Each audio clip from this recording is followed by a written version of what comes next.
Okay, good. So, okay, let's start.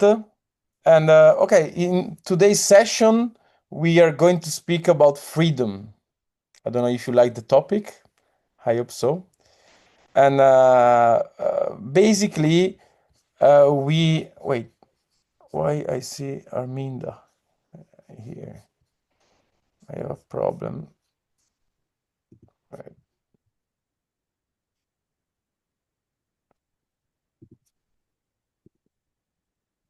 Okay, let's do like that. Okay, so basically, yeah, we're going to speak about freedom. And I don't know if you read something about this, but there are many philosophers like Etienne de la Boétie, who was a French guy, friend of Michel de Montaigne in the 16th century. Or other philosophers like Kierkegaard, Danish guy in the 19th century, or other maybe more famous like Sartre, Jean-Paul Sartre, another French guy in the 20th century, but also Immanuel Kant in the 18th century, and also writers like Dostoevsky. So these guys and other philosophers propose interesting but also strange ideas, which is that people fear freedom more than anything. So let's discuss about a bit about this idea that we are maybe used to think that we desire freedom, and in a way is true, yeah. But we forget also the other side of let's say the problem, the other side of relation with the freedom, yeah. And this philosopher, they try to discover, or they try to reveal this dark side of the freedom that most of the humans reject, yeah. So the main idea, the first main idea, is that we fear freedom, and as you know, usually when we are afraid of something, we tend to escape.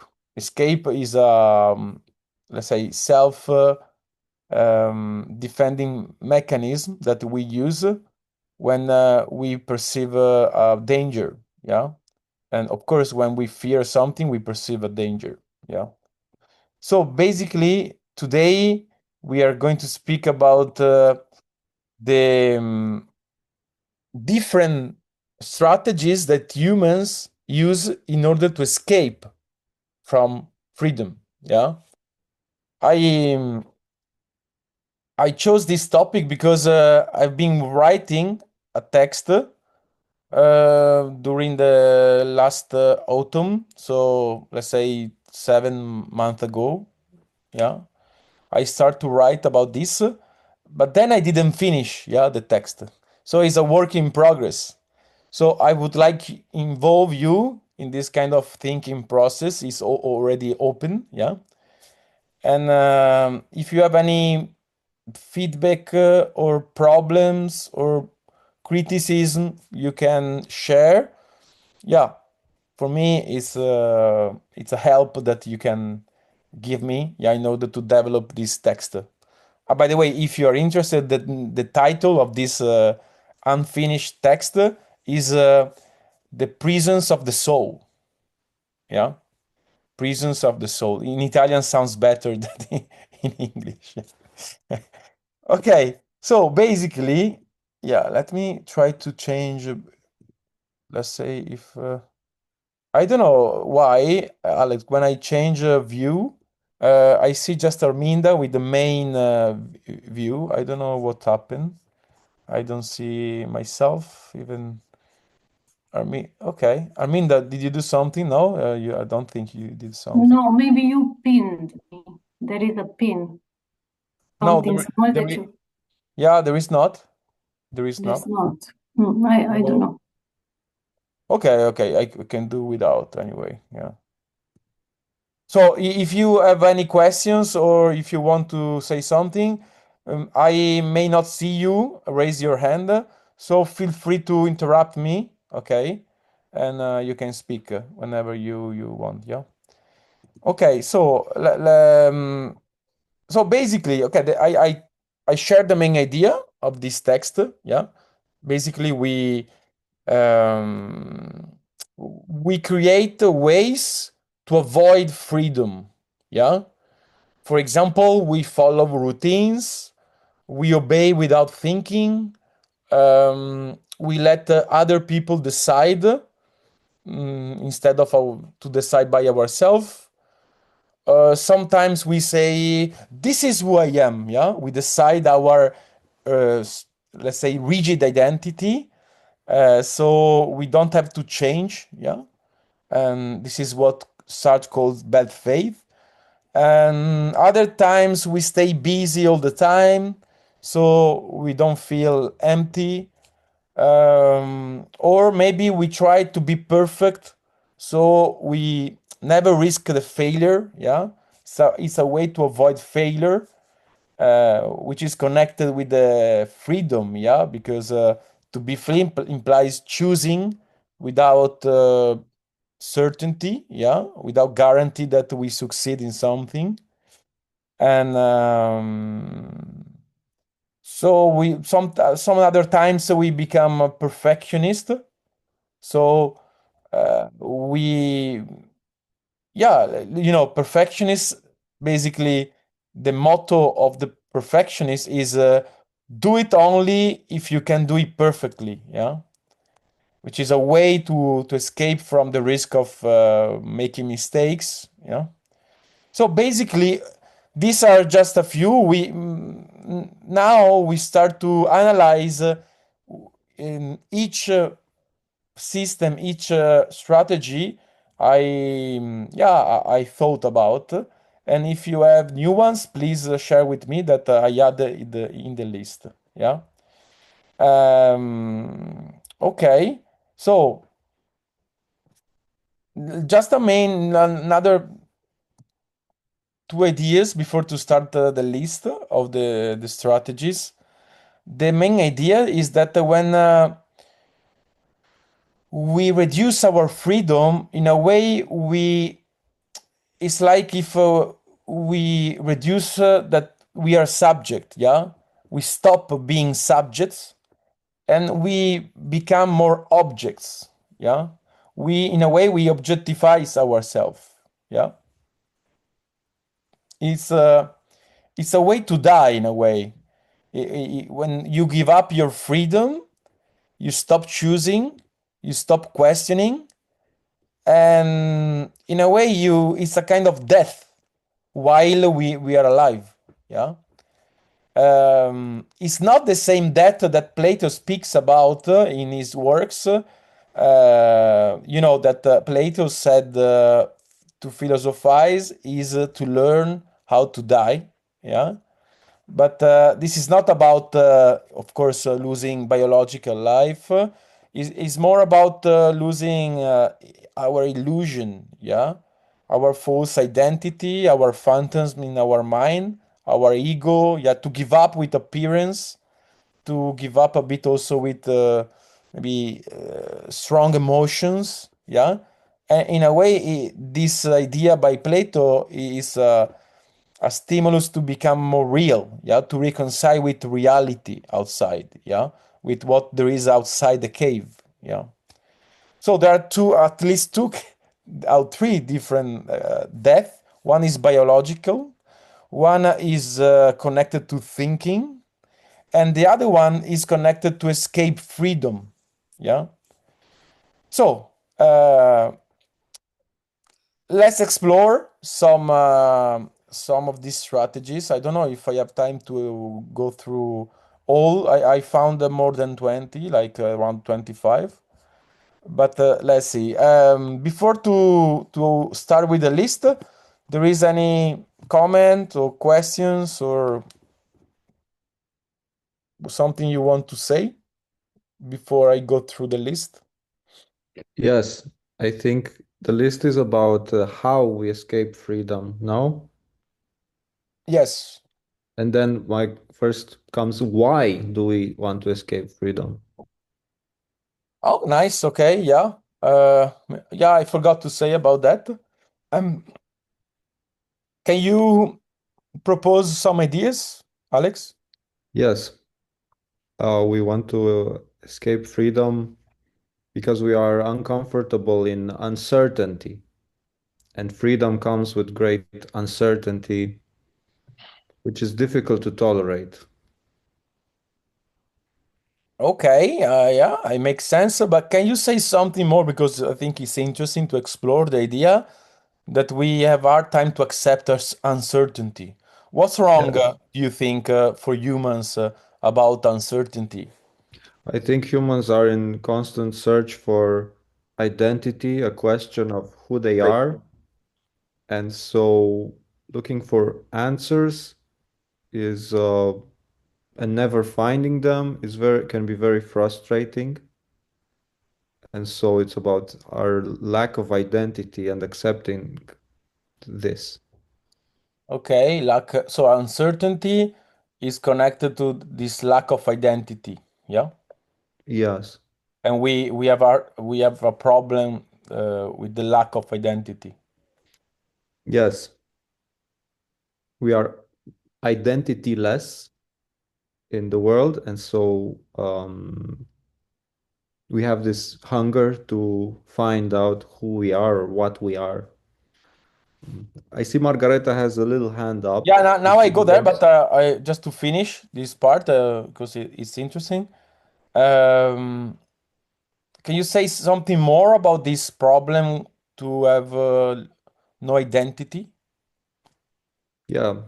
Um, you have a conscience, but no identity, which is in direct conflict because consciousness can reflect upon itself, but what does it reflect upon if it has no identity?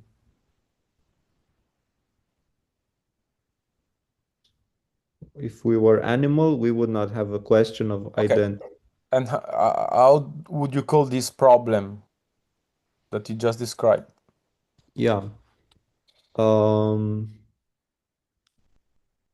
the problem, I want to describe again the problem so it's more clear to me.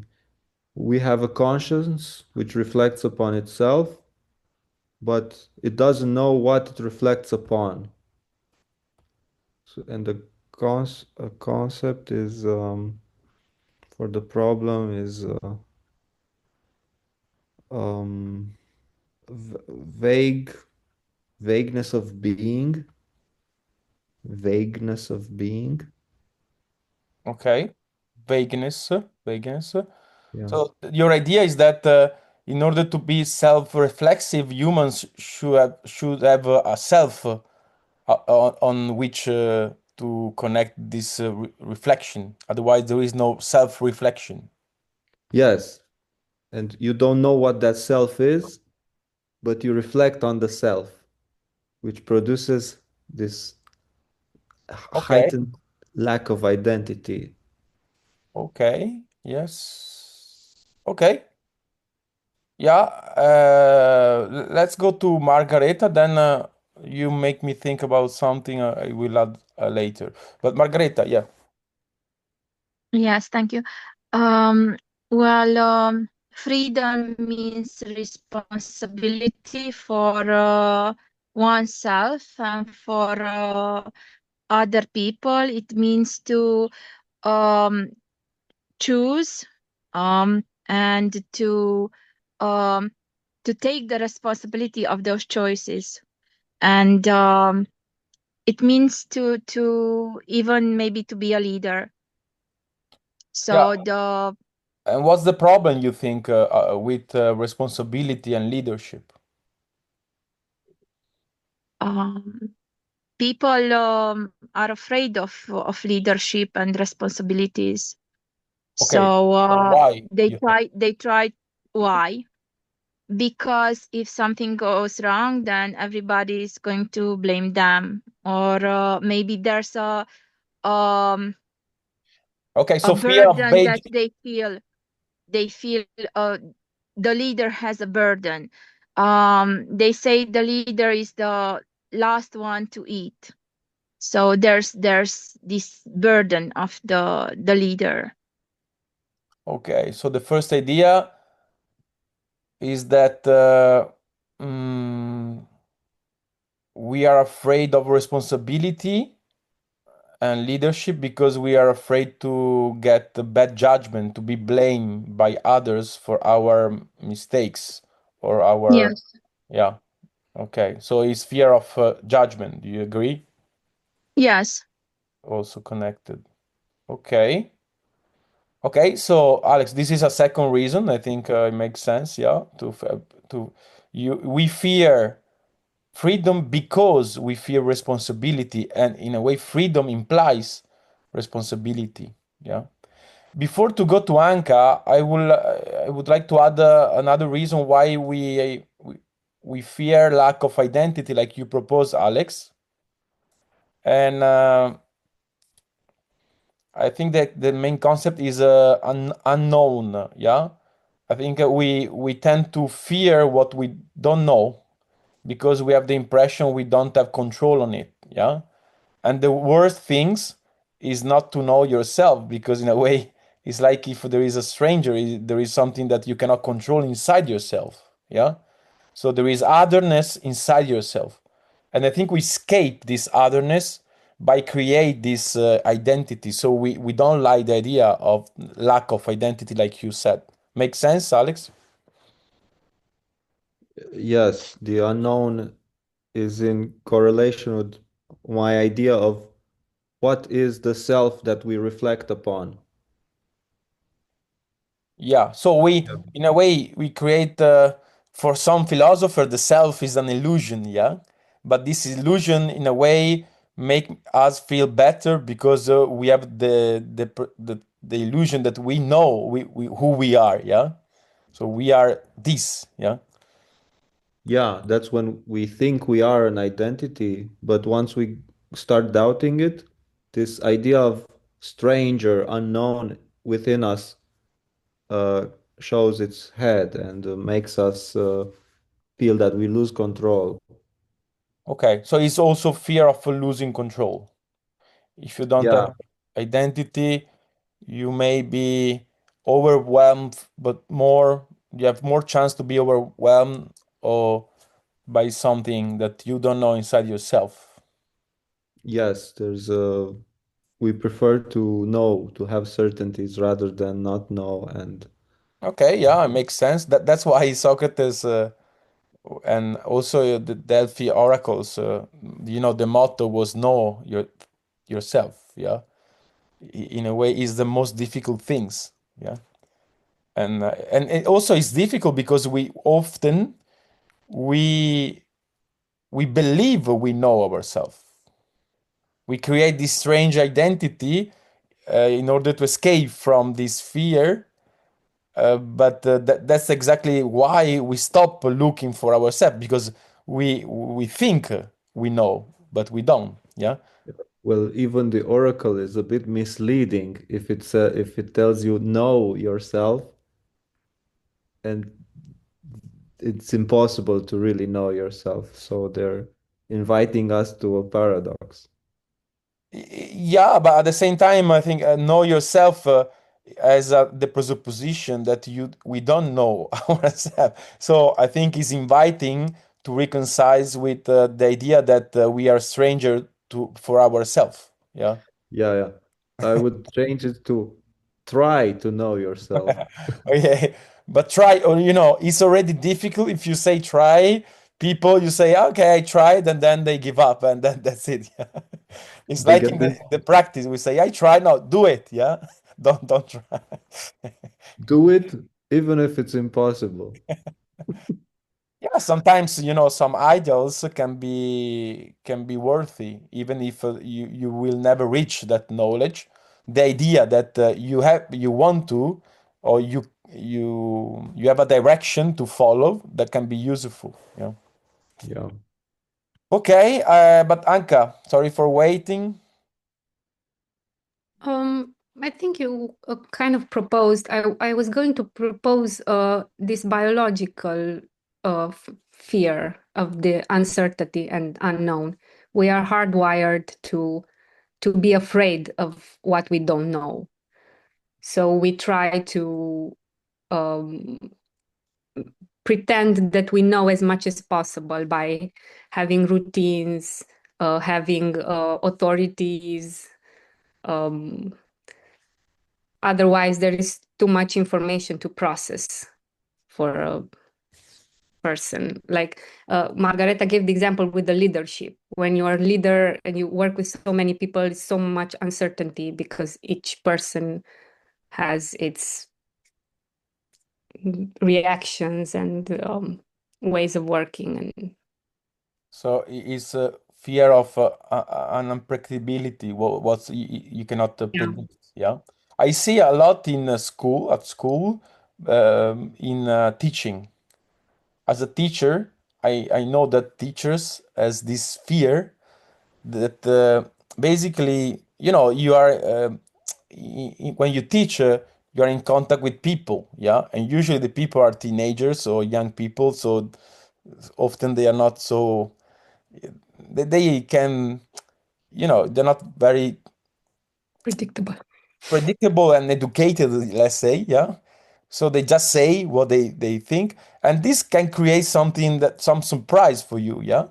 So a lot of people, a lot of teachers, they want to prepare too much in order to feel safe because they fear this lack of predictability, which is connected in the relation with the students.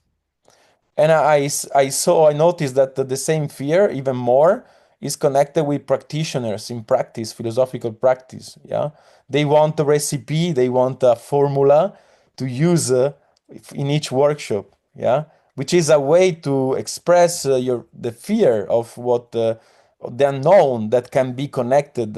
Yeah, the fear of not being able to deal with something that happens during the workshop. Yeah, fear of to being stuck or fear to lose yourself. Yeah. So yes. So do you agree that we can summarize with the idea that fear of what is not predictable, fear of surprise, basically? yes, we kind of touched this. I just wanted to point out that it's biological, that But it's can you explain it's what is it's wired. biological? Well, it means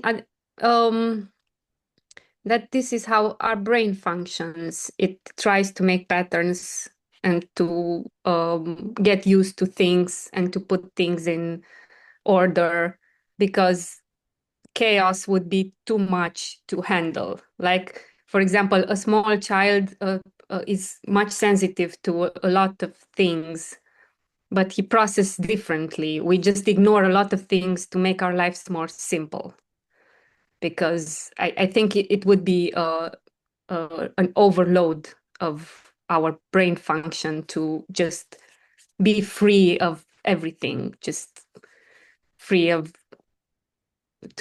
for example, there are people who lose their memories. There are some afflictions, or I don't know how do you call, when they lose what Alex mentioned, their memory, and they don't know who they are, and every day they have to remember Yeah, I who know they a are. person. Yeah, This is as I heard, it's exhausting in a cognitive. but let me check if I understood correctly. Do you propose the idea that children they don't fear unexpected things like adults? Yes. Well, You said it or children. no? Um, Or I misunderstood. no, I said that they have a much more capacity to. They're more sensitive to the environment. They see a lot of things, more things than we Okay, see. so they are not like adults that have more fear of surprise and Yeah. right. So, but okay, I was checking because I see a problem in this Do you see a problem in this, let's say, thesis, which is interesting? I'm not saying, I don't want to say I'm against, but I see a problem. Do you see it?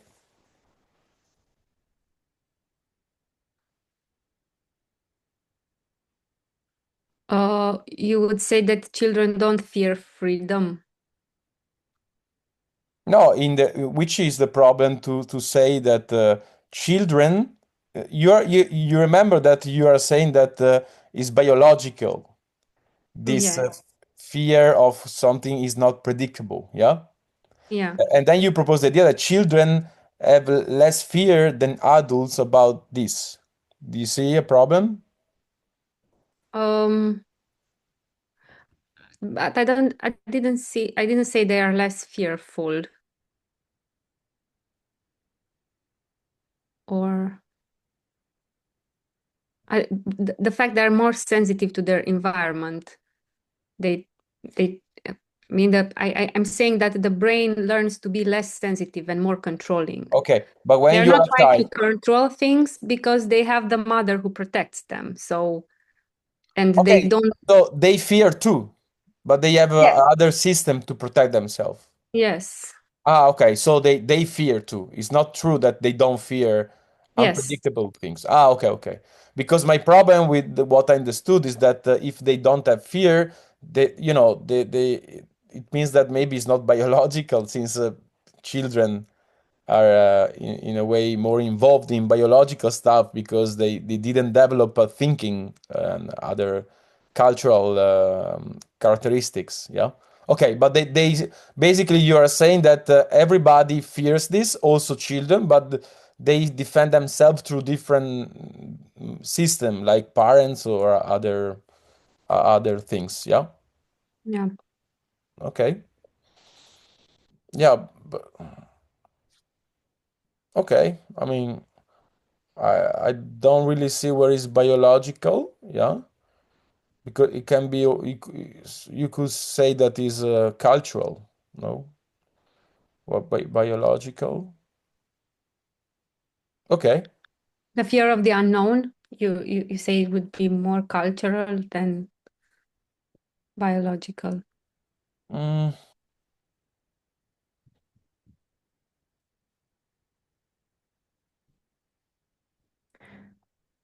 I don't know. I think Like a child for would, sure it can be cultural. Yeah, I think so.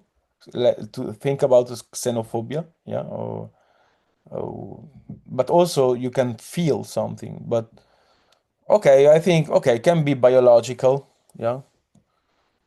But I think it's more connected to ideas. And the problem to say that it's biological is that in a way is beyond ideas. Yeah, it's in ourself in a different way. Yeah. So I think is something connected to ideas. Maybe can connect it to biology too, but I'm not expert enough to see the connection. Yeah. So since you proposed the connection, I wanted to explore, but okay, maybe it's a bit difficult to show the connection. Yeah. Okay. By the way, to say that is something is biological is a way to escape freedom, you see. well, Because it is biological, it doesn't depend from you cannot decide. It is like that, you know. but yeah, you can. I mean, How you how? just have to make an effort. It's just that you have to, yeah, to make an effort. It's not natural. I'm saying that it's more natural to try to create a structure that will make you safe, that you will feel safe. Okay, you can go against your biology. That's your Yes. idea. Yeah. Okay.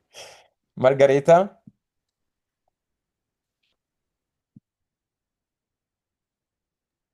Yeah, so in biology, in neurology, not neurology, how the brain works, there's this concept of cognitive overload, cognitive load.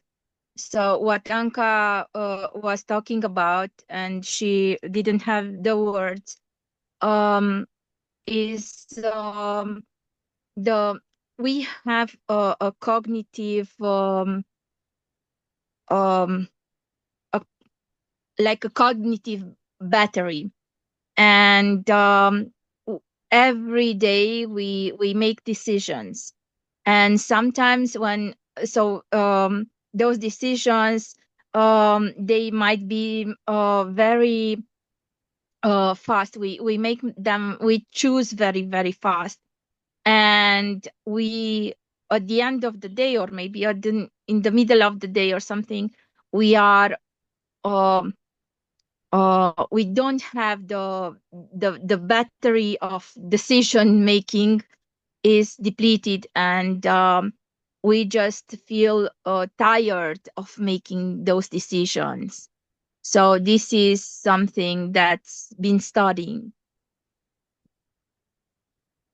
You're saying that making decision is difficult and implies energy, yeah? Yes, yes, And with yes. And the brain is the organ that consumes most energy. So a huge okay, amount of energy. okay. So And the brain needs rest. Like we rest at night 8 hours minimum, 8 hours. okay, Maybe that's a thing, a biological thing, and maybe it needs a right. rest, Yeah. rest Okay. hour, a rest day, a Yeah, rest. I got it, Margareta. So I wanted to propose to Alex another reason why people escape freedom before to go to how we escape freedom, because it's to be free is tiring. Right, Margareta? That's your idea. To make decision Yes, yes, is yes, it is. expensive in Yes, no, energy it's terms. yeah. Well, Anka said it first. And yeah, I developed on what Anka said. Yeah, I explain it from the biological point of view. Okay. Yeah. So if you're lazy, it's hard to be free. No, it's not about laziness. It's about um biological limits. Okay, but do you agree that if you are lazy and you don't like to spend energy, it's more difficult to make decision? Uh, what is laziness?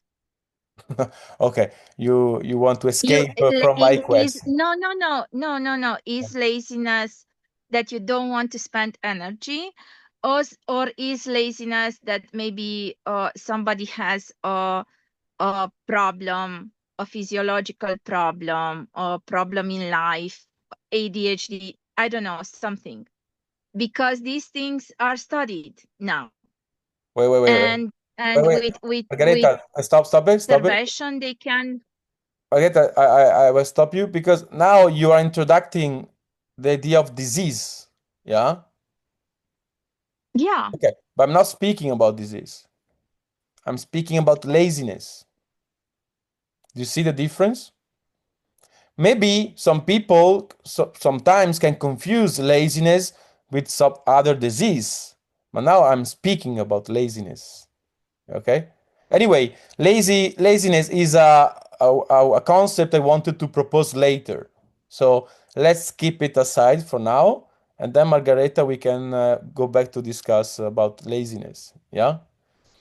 So Okay.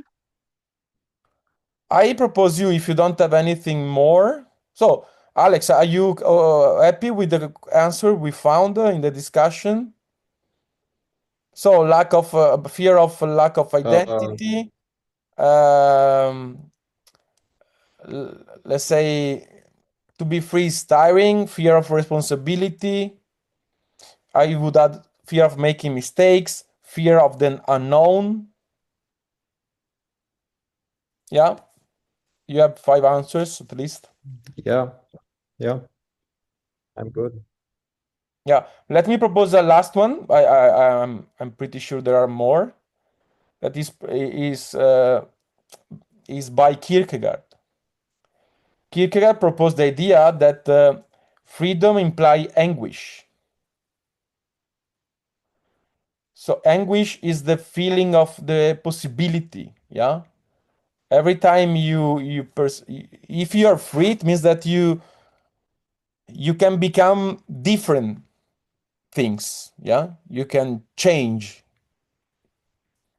and the idea that you don't really know how you are going to change, if that changement is correct for you, which is the best for you. You can make mistakes. That all this is a anguish, yeah. It's not just fear, it's more than fear, yeah. We fear something determined, but anguish is a feeling related to something we don't really know, yeah. This perception of possibilities connected to our being, yeah, which is connected to the idea that we can fail, yeah, when in this process. And basically, to escape freedom is a way to escape anguish. That's another reason, yeah. So in a way, if you feel anguish, you should be happy because it means that you are alive. And to be alive as a human, it implies a certain freedom, yeah. Animals, at least from a Kierkegaard point of view, they don't feel anguish. They feel fear, but they don't feel anguish because they live in a different condition than humans, yeah.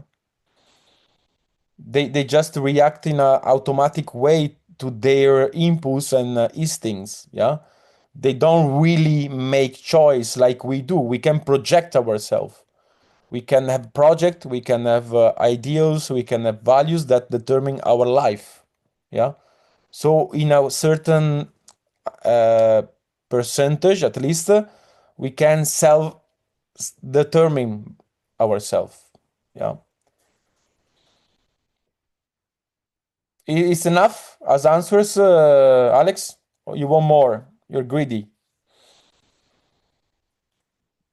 I wrote it. Yes, yes. It's enough. Okay. Okay, so I think now that okay, we clarify why we fear freedom.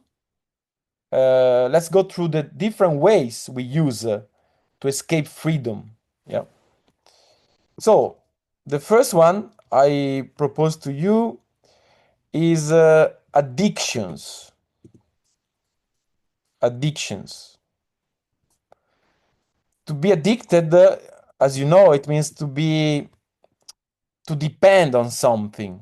Yeah, depending on something, which is a way to reduce our freedom. Yeah, it's a way to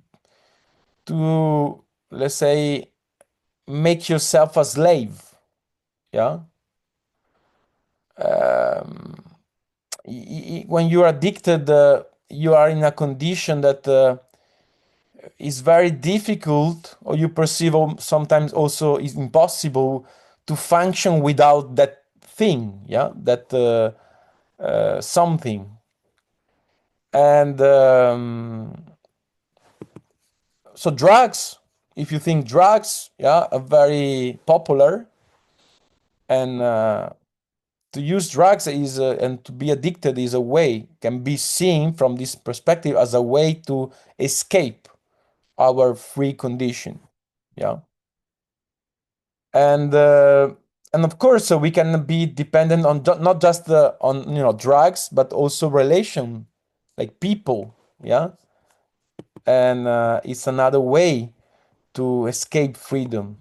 And I was thinking that also I think is connected to addiction, this let's say desire to be possessed by someone, yeah. It can also have a sexual connotation, yeah. To be possessed, it means to become object of another subject, and it can make create pleasure, yeah. Why not? It can be pleasure to feel in a way in this impotence, or this kind of reducing freedom in yourself. I know that for common sense to be used as an object it sounds bad, yeah? But I think it's also true the opposite, that many people desire to become objects and to be used as an object, yeah? Not just on, let's say, in sexual terms, but also to be useful, to be used, yeah, from others. So I think this is the first idea I wanted to share with you. Any comments or feedback? Something maybe I can add to this? Arminda. That I was thinking about people I know who like explaining how they are addicted to different things and foods. And it's a way of even building their identity through this. They say, "Oh, I cannot start my day without my coffee," or other things. Okay, yeah. It's a way to. I mean, in Italy there are a lot of people addicted to coffee. Yeah, there are some people that in school, is very popular. Yeah, every break is a coffee for some people. I don't drink coffee, so I'm a bit out of this. Yeah, and usually colleagues ask me, how can you remain How can you be an Italian awake? if you don't drink? What? How can you be an Italian if you don't drink coffee? So, Yeah, I'm not very typical Italian, but people are amazed that I keep myself awake without coffee, yeah. But yeah, I prefer to make a shower to awake myself. That's why I make 3 showers per day. Okay, so yes, then was Anka. Yeah, I was thinking that this addictions word kind of can capture a lot of things, because we have addictions for routines, for escaping emotions, for acceptance, for perfectionism. It seems like everything is an addiction, something that we cannot not do, not choose not to do, which takes the freedom of choice away. Yeah, yes. Okay, let's say that we can use addiction in a strict way by speaking just about drugs. Yeah. And then we can use addiction to name all the behavior we have when we become more dependent on something. Yeah. And of course, yeah, like you said, every like habit, if it becomes so rigid that we think we cannot live without, in a way, is a kind of addiction. Yeah. But at the same time, you see the difference between habits, even rigid habits, and drugs. Yeah, no, yeah, if we look at the term like we use it, I was just thinking that if you at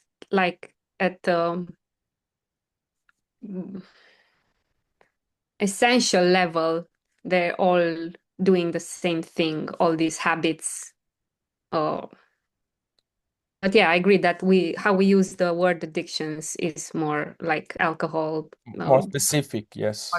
Yeah. But yeah, in a way, you're right. Also, when think, for example, take a couple. There are some people in a relationship that they think they cannot live without the other one. Yeah. Yeah. So when they break up, some of this partner they suicide. Mhm. I think in that case is an addiction, that the relationship. Yeah. It's Yeah, like it's a dependence on something exterior. what? It's a dependence of Yeah. something exterior. Yeah. In that case, it's not just a strong relationship, it's something that you think you cannot live without with. So it's like the drug, you cannot live without the drug. Yeah. And so in a certain level can become addiction. Yeah. But I will propose to you, Anka, that I think It's not just there are different level of reducing freedom. Yeah. So when you become addicted, you lose a lot of freedom. When you have a strong habit that you have hard time to change, you're not addicted, but still you reduce a bit of your freedom. Yeah. But if you make a trip, for example, you force yourself to change habit, and maybe at the beginning it's very difficult, but then you can do it. Yeah. So if you think there are different levels to be less free, I think it makes more sense. Yeah. Okay. Margareta, did you raise your hand before? No? Okay. Nothing else about addiction? Being possessed? No? Become object? No, nobody experimented the pleasure to become object? No? Private stuff. Okay, so and the second one, Anka already brought up before in the discussion, is rigid routines. To have rigid routines. Yeah. So as you know, routines is the idea of repeating action in daily life. Yeah. And by the way, routine can be useful because make us to save energy. Yeah. I mean, routines can imagine if every day we have to organize our day from zero, yeah, from the beginning, would be very difficult, yeah. But at the same time, rigid routines can be used to escape thinking.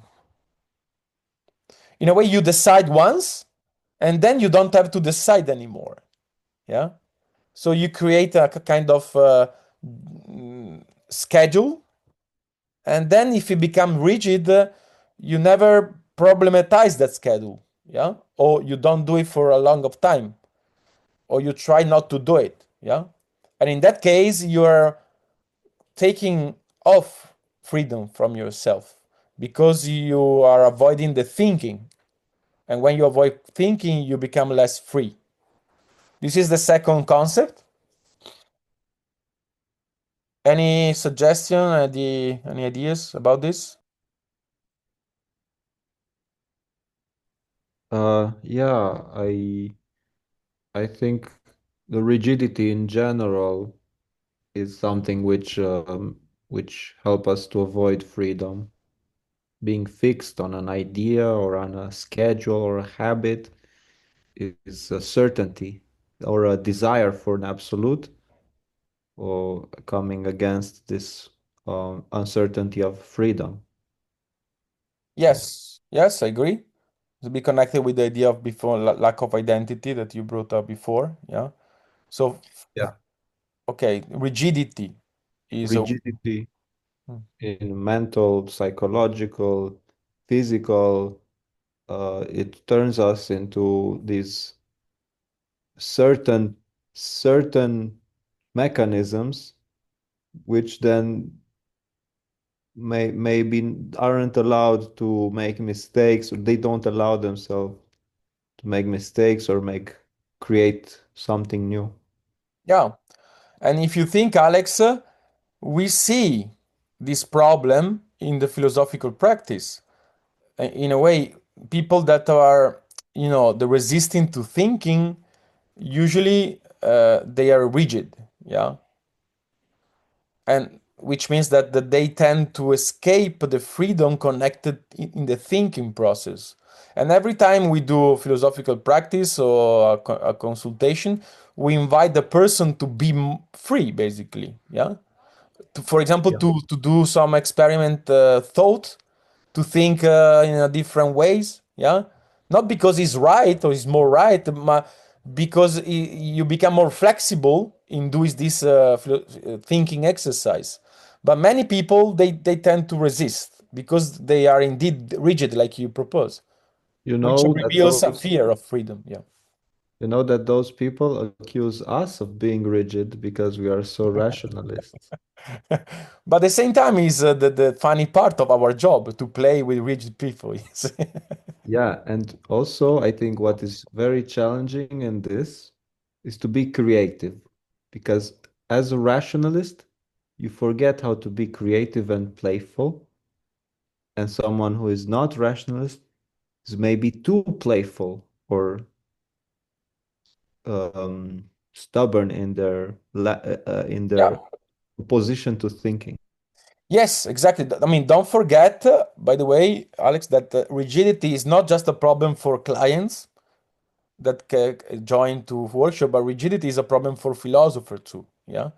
So in a Yes, way, to have rigid people can be a chance to become less rigid for philosophers, if you want to deal with them and play with them. Yeah. or to see your own rigidity Yeah. in the way that you speak to the person who is rigid, because you will never, being hard, you will never break through someone who is also hard.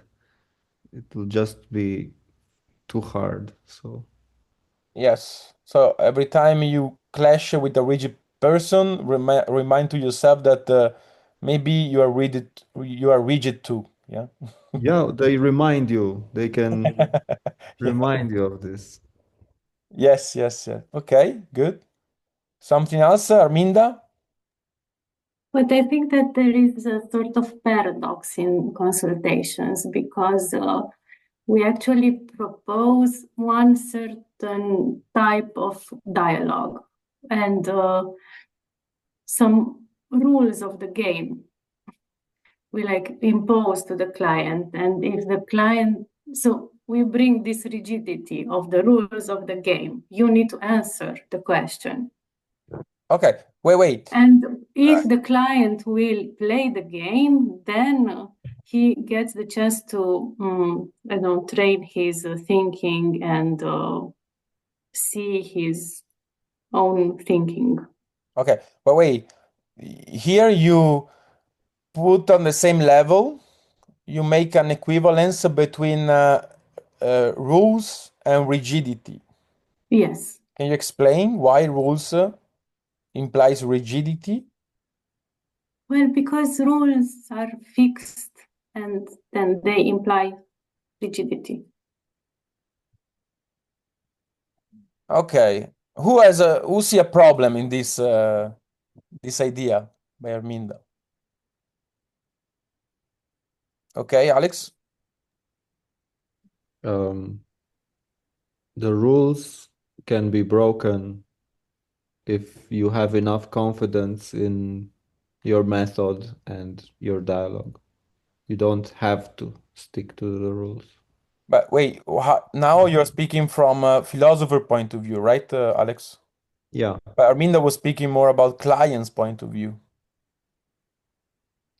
the client who is supposed to respect the rules, Yeah.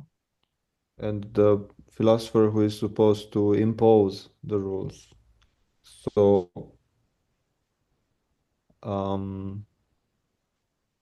if a client wants to learn how to think, there are certain guidelines which apply to thinking. If not, he can do something else.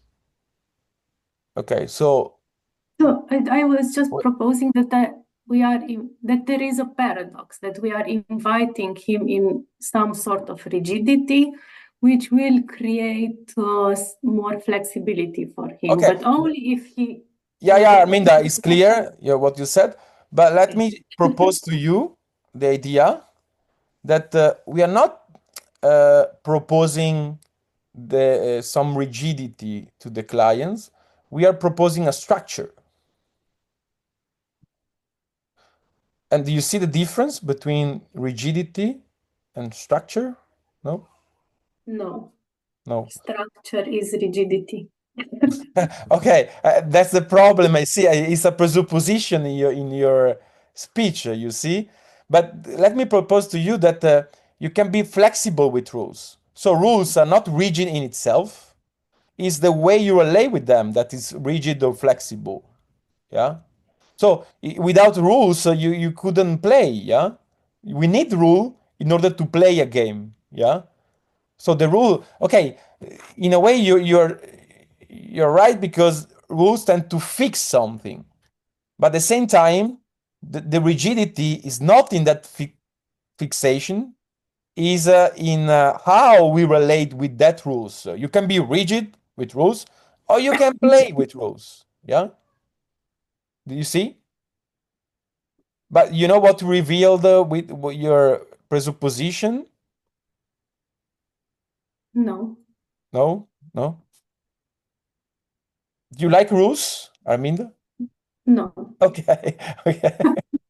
That's what reveals your comment. You have okay, I mean, I'm Italian, so I understand you. I don't really like rules. Romanian Italian, I think they're similar, at least in this respect. But do you see the positive side of rules? I mean, Yes, yes. yeah, okay. But for you, is Yes, more no rules. Yeah. yes, I can. Yes, I can manage with rules lately in life. Okay, but yeah, you need an effort. You make an effort. I make an It's effort. not Yes. natural for you to follow rules. No. Okay. That's why for you, rules is rigid. Yeah. Yeah. All right. So I don't know who is first, Alex or Anka. I can say my short idea because Arminda said structure is rigidity. I want to propose to Arminda the concept of dynamic structure. And imagine even the mind or the brain as being an object, which is very complex, but it's in a continuous state of rewriting itself and being dynamic. So it still has structure, it follows some rules, but they're continuously changing, or it's the way that we use it that makes us flexible and not rigid within a structure. That's the problem with the practitioners. I mean, that when they look for a formula to apply, they are rigid. Yeah.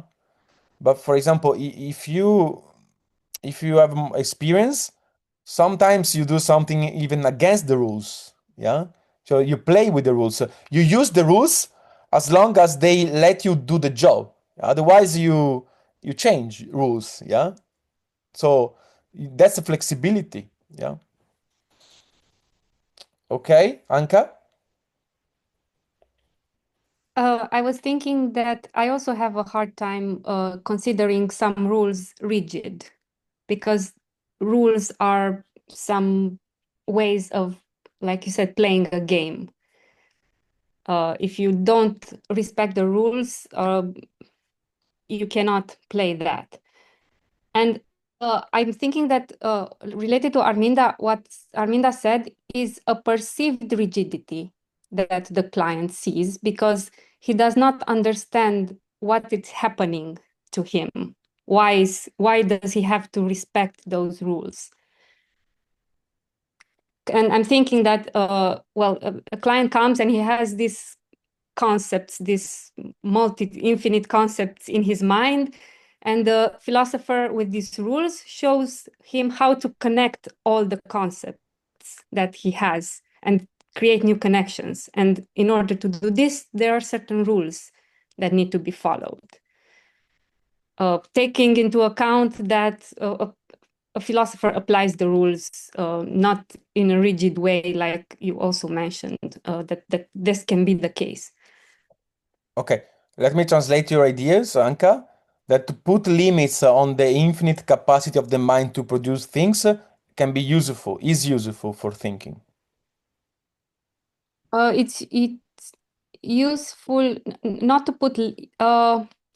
It's useful to learn how to think, to how to make connections between your concepts in your mind. But your idea is that to use rules is useful in order to create connections. Yes, Okay. it is how you create. This is how it's, like you said. If you want to create connections, do this. Yeah. But the It is client, what we call structure the thinking. yeah. But the client, perceives as rigidity because he does not understand what is happening. That it's not about his wishes or his desire to appear smart. It's about exploring his mind map. And this is how we explore the mind map, by going Yeah. step by step, by making a choice, by conceptualizing and all stuff like this. Okay. So Arminda, what do you think? Makes I sense? understand. Yes, it does. Yes, it does. It's like imagine So it's not, I ask you a question and you answer without answering the question, something that happens often in the practice, you know? yes, yes. In a way, I'm imposing you a structure, which is the question I'm asking to you, yeah? But it's useful for you to that I make you notice that you are not answering, because in this way I'm trying to train you to structure in your mind, yeah, to be connected to the, not to, you know, go everywhere else, not to escape, basically, yeah. So Yes, the yes, rule yes. is, or for example, we speak once at a time, yeah. It's a rule in a way. It's an implicit rule of the game, yeah. Imagine if we speak over each other, so it would be a chaos, yeah. So do you see the positive sides of the rules in order to think? Yes, of course, yes. Yes, yes. Yeah. Okay. Okay. Somewhere else? Something else?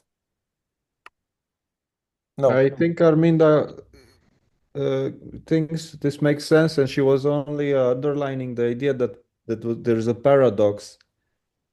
No, the opposites which conflict each other here is the rigidity and the flexibility. Yes, That rigidity produces flexibility in yes, teaching thinking. yes. Yeah. Kind of, yes. And that we need some rigidity. But Andrea and the rest are saying that the rules don't necessarily imply rigidity. Yeah, I think that's the exaggeration that you made to underline how a rule may be received as rigid from another one, from someone who's not used to thinking rigorously. Yes, and it often does. Yes, I got this feedback from many people, and I also perceived this practice as rigid in the beginning. Do you still perceive it rigid now, or much less? No, it was just in the beginning. Yeah, because people accuse me a lot of being rigid or authoritative when I just ask the question which makes the most sense in a moment, which solicits the most specific answer in that dilemma. And that is rigid from others' points of view. From me, no, it's a exploration and develop and creation. Yeah, that's why I pointed out that it's a perceived rigidity, because you don't know the rules. I mean, you don't understand the rules as a client. Because if you're playing chess, you're not saying and you know the rules, everybody knows the rules and how the game works. You're not going to say, oh, you're too rigid because you don't let me move the queen. I don't know how. So yeah, That's such a good example, I think, a simple example. Yes, it's a nice one. So, Arminda, to close this idea, don't confuse to fix something and to be rigid. To fix is important for thinking. Yeah. For example, when I ask you to conceptualize, or like I did with Alex before, can you name this problem? It's a way to fix something. Yes, I agree. That's important. But to fix doesn't mean that then you are stuck with that. Yeah. That would be rigidity. To fix it means to have a starting point of a process that can be flexible. Yeah. So I have the impression that sometimes we tend to confuse to fix and to be rigid. Yeah. Which is more the relation with that what we fix at the beginning. What do you mean by fix when you say we fix? Have a starting point of the thinking, have some concept, for example. Not repair, because fixing can also mean to repair. No, Oh, maybe it's a problem of translation from Italian, but in Italian, fissare, it means to, how you say in English?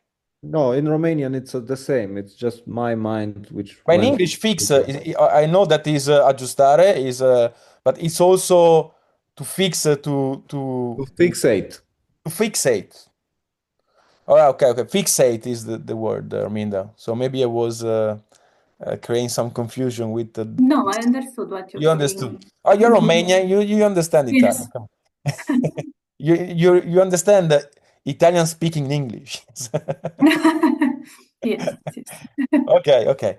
But let me propose a third one. We just go through two concepts. By the way, this is the list is a way to fixate ideas, yeah, which is useful for the thinking, yeah. But I hope I'm not too rigid with this list. For example, I'm not saying in a rigid way all the stuff. I'm opening to the discussion. I'm looking for feedback or criticism. So, and okay, the third concept is blind obedience. The idea that people prefer to follow orders because if you follow orders, you don't have really to think, you become a sheep. You don't have the responsibility of decision. Yeah. And let me quote two different philosophers I like. One is Immanuel Kant. I don't know if you study a bit Kant. Kant wrote a text in 1884 called Answer to the question, what is enlightenment? Yeah. Illuminismo in Italian. I don't know in Romanian, how do you say? How do you say in Romanian? Illuminism. Illuminism. Okay.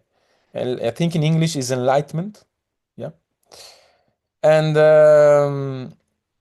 he says that enlightenment is the capacity to go out from the condition of minority. Yeah. To stop to be minor, basically. Yeah. But what means to be minority, to be in a minority state? It means not to use your mind, not to think, basically. Yeah. And he says that most of the people prefer to remain children, basically, minor, yeah, in a minority state. They prefer to follow priests, psychologists, parents, teachers, politicians, authorities, yeah. And he doesn't think that is a intelligence problem. He thinks it's a courage problem. They do it because they fear the thinking. They fear the freedom. So in a way, most of the people prefer to remain in a minority state than to use their own mind, yeah, to be critical, yeah, to exercise critical thinking. And so in a way, to be obedient is a way to remain a child, yeah. And there is another authors that I mentioned at the beginning of the session, I guess, is called Etienne de la Boétie. Etienne de la Boétie wrote a nice work, I think, I don't know, maybe I mentioned already some a month ago. It's called The Speech of the Voluntary Slavery, yeah, or servitude, yeah, servitude. And in this work, he proposed the idea that we want to have people that oblige us to do something. Yeah, in a way, we give them the power to oblige ourselves. We want to be servants. Yeah, because freedom and power are unbearable, and maybe like Margaret proposed before, leadership. Yeah, leadership, power, freedom, yeah, are unbearable for most of the people. Yeah. So this is the idea of blind obedience. Yeah. But you know what?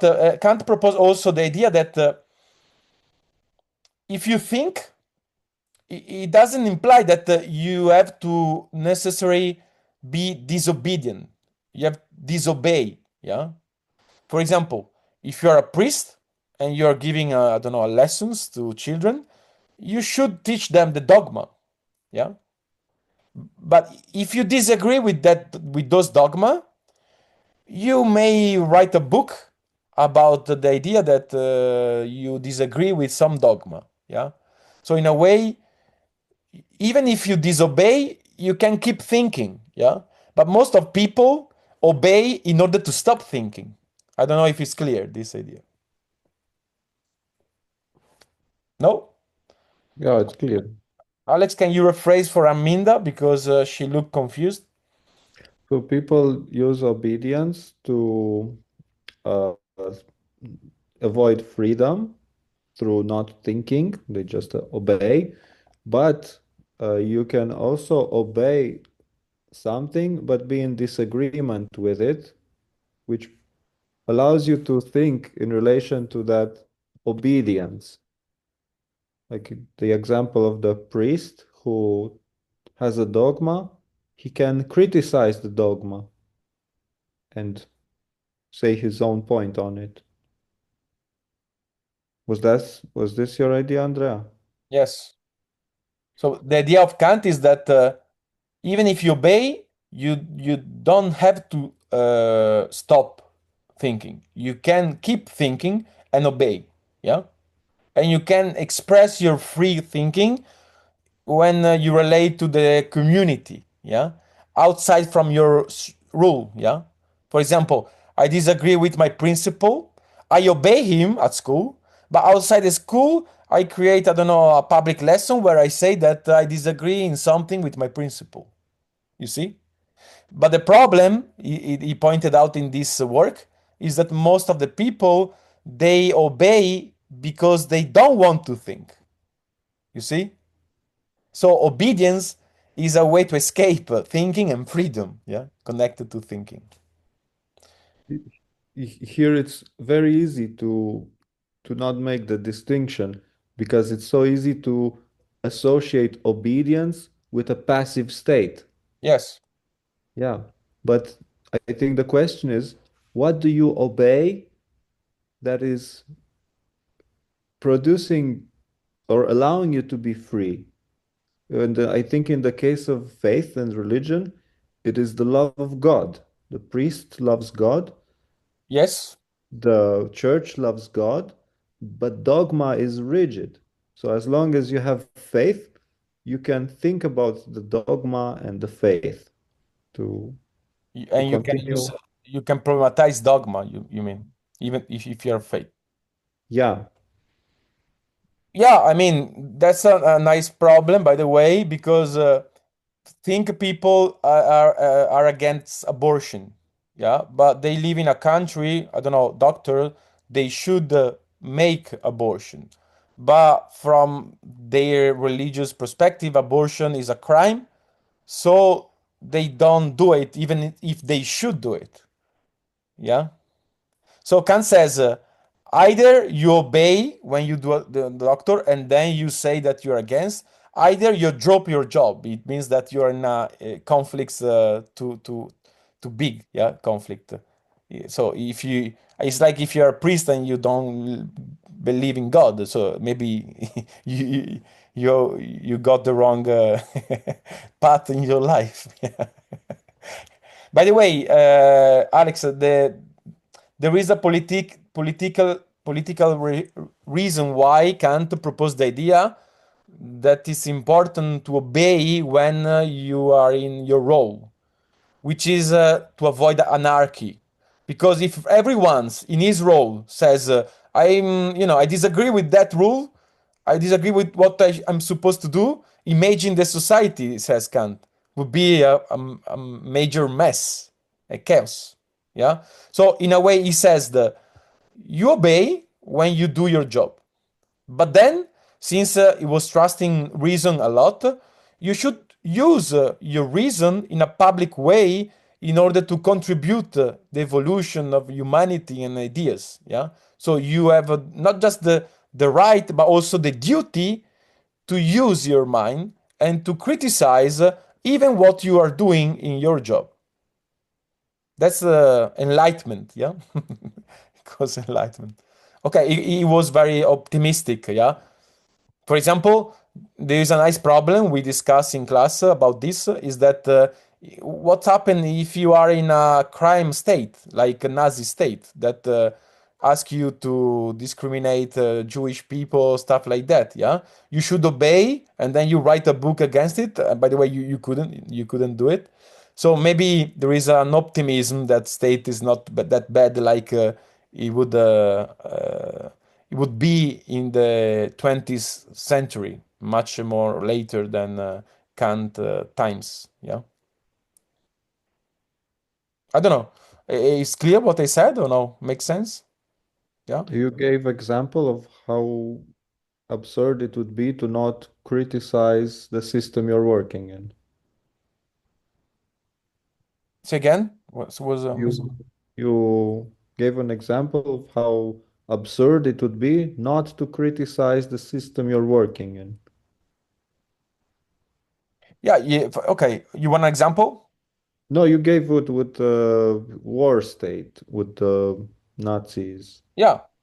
You know that in Nuremberg process, a lot of Nazi said that they just were obeying the orders from Yeah. the principles.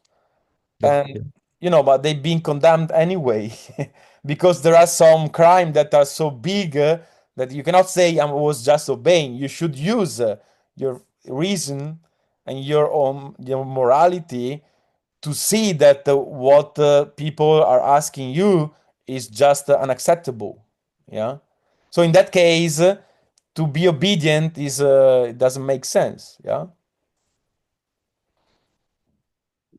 But in It normal, doesn't let's make say in normal condition, it's better to obey. Yeah. Otherwise, you risk to go on the opposite, which is anarchy. Yeah. okay, that's what where Kant said that Yes, exactly. if That's everyone were not obeying, there yes. would be anarchy. So Yeah. very normativizing, no? Yeah. He's German. He's he's German. He like to follow rules. Yeah.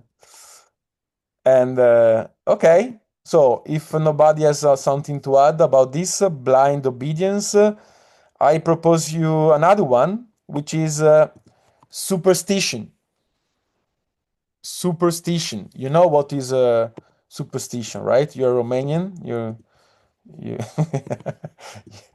So basically, is an irrational belief.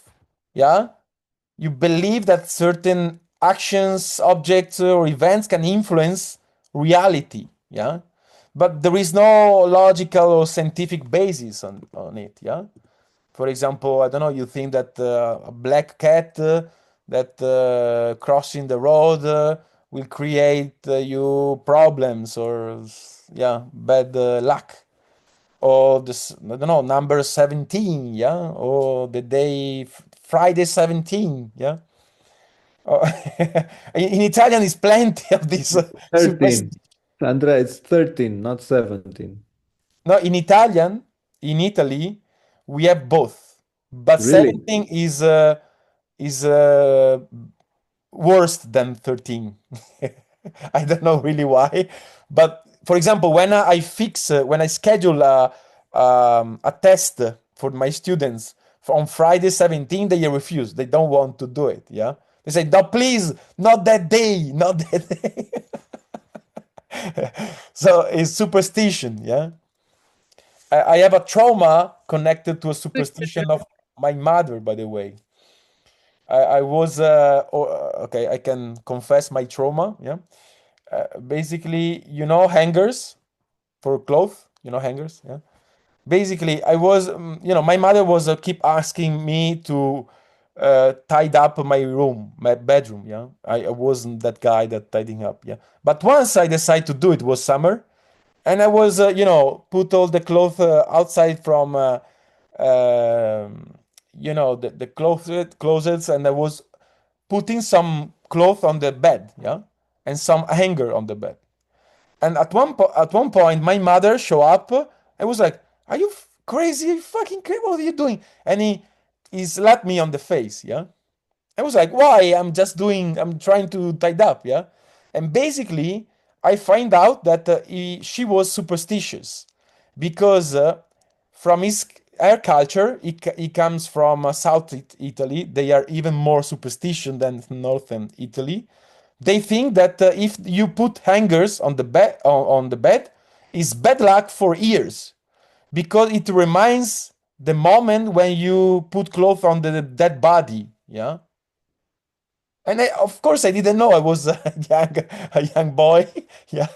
And it's interesting the concept of trauma. I use this personal trauma to teach, to explain the idea of trauma for Freud to my students. Even now, when I don't think and I have hangers in my hand, I tend not to put on the bed. So if I'm thinking, I make decision, I disagree with that superstition, I put on the bed.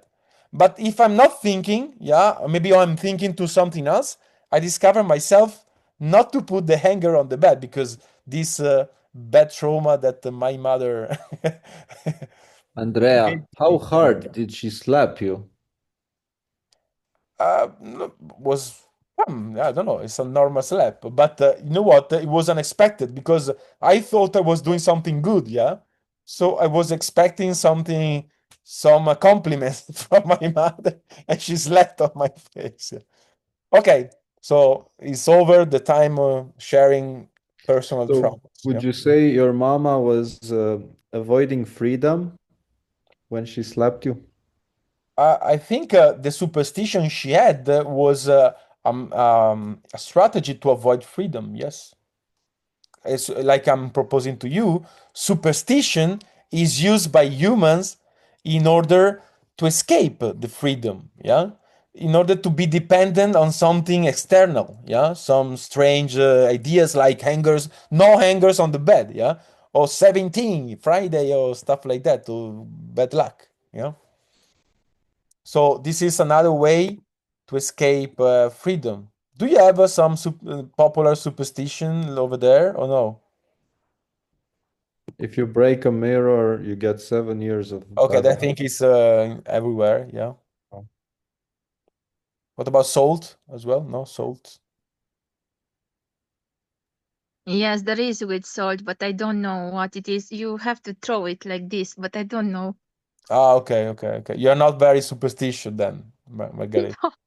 They explained it to me, but I forgot. But do you understand the idea that when you're Yes, superstition, you yeah. are basically giving power to something external to you. So you're less free by doing this. Yes, when somebody superstitious has superstitions, they try to create order in chaos because people are afraid. We said before. Yeah, in a way, it's also a way to create some this illusion in yourself that you can control something is not Yeah, under your control. Yeah, for example, you fear death, so you think that there is a cause of death, which is hangers on the bed. So you avoid to put hangers, so you have less chance to. That was in my mother mind, by the way. That's why she slapped me. yeah. Or I think in the in Eastern countries there is the bad eye, something like that. It's in Romania too. You Malocchio. In have to Italian put is malocchio. Malocchio. malocchio, sì, sì, Ah, sì, yeah. sì, malocchio, certo. You have in Romanian? Yeah. Yes, we have. Yeah, yeah. I don't know if it's malocchio, ma but it's I think it's something similar. They put it at newborn on their wrist. They tie a red thing, Ah, okay. you know, and the red is something to avoid the malocchio. Il Yeah, yeah. malocchio. By the way, the most of, I mean, the more fears grow up, the more you people tend to be superstitious. Yeah. For example, during the plague, during the COVID, yeah, the people tend to be more because they want to control more something they cannot control. Yeah. It was the same, even worse during the Middle Ages when the Black Plague came from China and arrived in Italy and in Europe. Yeah, a lot was doing a lot of superstitious stuff, and some people got rich because of these superstitions. They was selling a lot of objects. Yeah, to fight against the um, the plague. Yeah. Okay. All right. Arminda, are you superstitious? No, Okay. but I want to propose that with young people now in Romania, superstitions are not so popular, but I think that this kind of thinking, let's say magical thinking, still persists through other stuff. For example, I frequently hear people saying, starting explaining that in a coincidence, usually there is something more than just a coincidence. They start to think that it's something magical, something important, that there was a coincidence. Or It's another way to yes, have in a superstition thinking. Yeah, yes, yes. they create superstitions. You They know? create new superstitions, yes. They refuse the old superstitions, but they create Yeah. new ones. But I found myself to be superstitious when I'm under pressure. For example, like I play tennis table, yeah, and there are often is very hard and competitive, and you have to be focused and stuff. But before the match or during the match, I found myself to create some kind of superstitious habits. For example, how to put my shoes on, how to take my rackets. Some superstition is a way to control the what I cannot control, because I would like to win, yeah, a lot, but I may lose. And before to start playing, I want to do something in order to guarantee the winning. Yeah, so I create some superstitions. Yeah, for example, Nadal or other players. Yeah, they do always the same. Yeah, it's another superstition. They use habits as a superstition in order to reduce anxiety connected to the pressure they have when they play. Yeah, I don't know if you experiment these kind of superstitions. Yeah. I call it the competitive superstitions. Yeah, it's a sportive competition, superstition. I think it's also related to having a totem. This Oh, totem is okay, can be. Yeah, some people uh, have like a chain. They kiss the chain. Yeah, before to start. Or you see the players, football players, that when they enter in the pitch, they do the cross. Or when they score a goal, they cross, or they indicate God. Yeah, so it's a kind of superstition thinking. Yeah, I I have to think go now. Okay, bye, Arminda. Bayern. I think it's each of our ways of becoming more in touch with spirituality. Oh, do you think is a spiritual dimension there? Yeah, like Arminda said about some kind of magical thinking, and if big athletes pray to God and make the Holy Cross sign when they go out the field, I think it's something, it is so specific way of each individuals of relating to some higher power in which they trust their faith to help them. So, but superstitions are lower higher powers, they're idiotic, but God is still a certain superstition which makes you um, pushes you towards higher spirituality. Yeah, but wait, let me propose to you that if it's spiritual, it's very low spiritual, this kind of Yeah, yeah, yeah, yeah, it's yeah. not Yeah. authentic No, spiritual. no, I agree. Yeah, it's like superstition is the most lowest form of spirituality. Yes, so if you're spiritual, you tend to dedicate your life to what you believe. These guys, they use just the idea of God or other stuff to for their own interest. It's primitive. It's Yeah. primitive form of spiritual. I don't know even if we can call it spiritual, because very primitive. Yeah, maybe it's a primitive form of spirituality. Very basic, very superficial. Okay, so let me propose to. Okay, I can go on. Let me make a decision speaking about freedom, Alex. So we have another encounter about in this way, right? That is this open encounter, like open session like this. In a month. But it's no, it's by Matthias then, that one, right? You can have it if you want. You change with No, because Matthias. now since I have more than 20 ways of escape freedom, I have a doubt. If I just go very quick and I mention them, and then we do some conclusions, or I just go a bit slower, and in the next session I will finish the list. What do you prefer?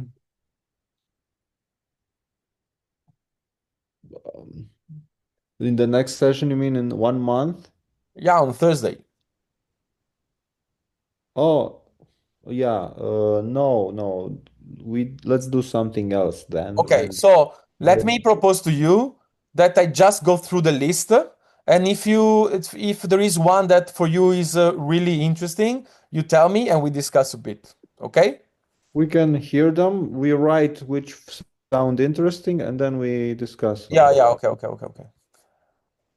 So after superstition, I have bad faith. Then, so the idea to create a fixed identity, yeah, in order to reduce the possibility connected to our state, our condition. Then, okay, to have a rigid goal, create rigid goal in your life. Being trapped in your goal, not be able to update your goals, to change, modify. Another one is obsession, yeah, a persistent and thought, feeling, or desire that dominates ourselves, yeah, that let's say push ourselves always to think the same, yeah. We don't see other things except one, obsession, a way to escape freedom. And then knowledge, yeah, I think I don't know, maybe Anka or Margareta mentioned it before. To know everything, yeah, the need of knowing everything. So when you want to know everything, in a way, you stop choosing, yeah, you stop select, yeah, so reduce the freedom. And it's connected also with a problem I notice with students when they study. They instead of pick the main concept in the book, they underline everything, yeah. It's like if they wanted to know everything, yeah. So they avoid the risk of making mistake by selecting some concept, yeah. And then after knowledge, there is perfectionism, yeah. They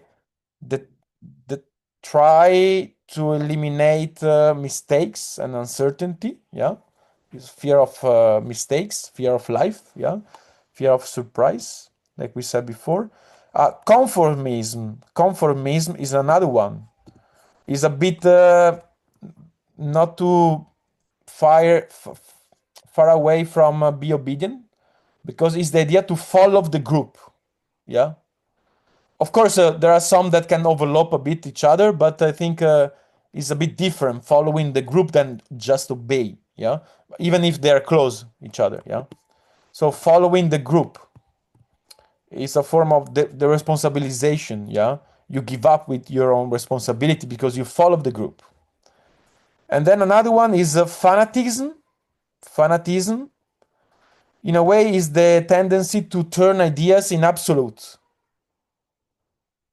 So instead of playing with ideas like we are doing, when you are fanatic, you tend to absolutize one idea, yeah, which is a way to escape the freedom of the mind to think differently, to problematize, for example. And that's why our job, I think, is important, because in the practice we invite people to de-absolutize their own ideas, their own thinking, yeah, by thinking differently, for example. Another one is a victim mindset. Victim mindset. Yeah, victimism, basically. Yeah, because what happens in victimism, basically, when you're a victim, you give up the power connected to yourself. So you can blame everything external. You blame the something else, yeah, other people or external causes. When you put yourself in the victim paradigm, it's like if you are saying, I cannot do anything, yeah, I don't have responsibility, yeah, so I'm impotent, basically. So if I'm impotent, I cannot choose. If I cannot choose, I'm not free, yeah. So victim can be a way, yeah. Victimism in Italy is very popular, yeah. If you're a victim, you tend to collect many people, like many people we try to console you. Yeah, okay. You make friends by being a victim in Italy, yeah. Make a lot of friends. And then, okay, there is emotional dependence that I think is a bit maybe already inside addictions. And constant complaining. I don't know if in Romania you have it, but in Italy we do. Constant complaint. Yeah. Then you instead of face problem and to deal with problems, you complain. Yeah. So you it means that you are stuck. You cannot. You don't feel you can do something. Yeah. Or you prefer not to do something, and you complain. Yeah. It's a form of victimism, complaining, yeah, because it's not your fault, it's not your responsibility. Let me give you 4 or 5 more, and then I stop, and I ask you which one you is more interesting for you. Nihilism, yeah. I don't know if you are familiar with Nietzsche, but nihilism is let's say, is the tendency of the mind to believe that nothing has value. Nihil, it means nothing, yeah? Nothing has value, nihilism. So if nothing has value, it could be an excuse that people use not to accept challenge, not to act, not to try to do something, yeah? So it's a way to give up with part of the freedom connected to the action, yeah? And then, okay, work as an escape. So staying always busy to avoid